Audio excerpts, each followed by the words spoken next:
नमस्ते प्रिय विद्यार्थियों, आज सूरदास जी का जीवन परिचय और उनकी रचनाएं पढ़ेंगे। सूरदास हिंदी के भक्ति काल के कवि हैं। सूरदास जी ब्रज भाषा के श्रेष्ठ कवि हैं। सूरदास श्री कृष्ण के अनन्य भक्त थे। सूरदास सगुण भक्ति शाखा के कवि हैं। सूरदास जी का जन्म सन 1478 ईस्वी में आगरा मथुरा के रुनकता गांव में हुआ था। कुछ विद्वानों ने इनका जन्म सीही गांव में माना है।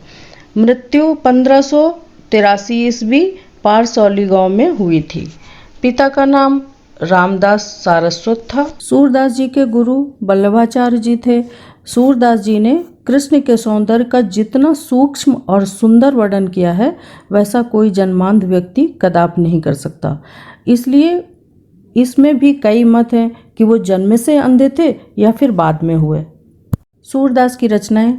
सूरदास जी ने अपनी कृतियों में श्री कृष्ण के अद्भुत स्वरूपों का वात्सल्य, श्रृंगार और शांत रस में अत्यधिक सुंदर वर्णन किया है। उनकी रचनाएं हैं सूरसागर, सूरसारावली, साहित्य लहरी, नल दमयंती, व्याहलो, जिसमें नल दमयंती और व्याहलो के साक्ष्य नहीं मिलते हैं। सूर पच्चीसी, सूर साठी, राधा रसकेली, नागलीला, गोवर्धन लीला आदि इनकी रचनाएं हैं। सूरसागर के बारे में जानेंगे। सूरसागर गीति काव्य में लिखी गई मुक्तक रचना है। सूरदास 1.25 लाख पदों के रचयिता माने जाते हैं।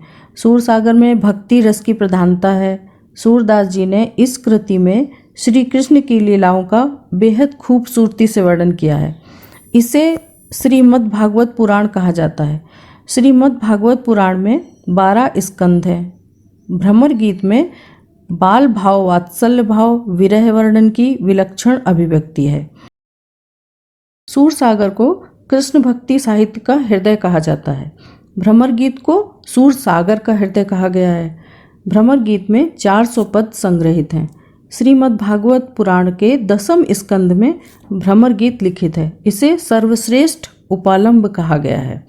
सूरसारावली में 1107 पद हैं। साहित्य लहरी में 118 पद हैं। साहित्य लहरी में श्रृंगार रस की प्रधानता है। रीतिबद्ध काव्य है। नल दमयंती, महाभारत काल के नल दमयंती की कहानी का उल्लेख है और व्याहलो भी सूरदास का मशहूर ग्रंथ है।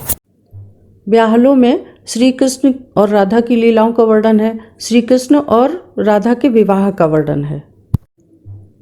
आचार्य रामचंद्र शुक्ल जी ने कहा है, सूरदास जी वात्सल्य रस के सम्राट हैं। सूरदास हिंदी काव्य गगन के चंद्रमा हैं। सूरदास सिद्धावस्था के कवि हैं। लोक रंजन कवि हैं। अष्टछाप कवियों में सूरदास सर्वश्रेष्ठ कवि हैं। सूरदास की कविता भाव पंचामृत है। ये भाव पंचामृत क्या है? माधुर्य, भक्ति, वात्सल्य, प्रेम लक्षणा, सख्य। सूरदास की कविताओं में माधुर्य है, मधुरता है, भक्ति है, भक्ति रस है, वात्सल्य, उनकी कविताओं में वात्सल्य है। कृष्ण और यशोदा का प्रेम दिखाया गया है।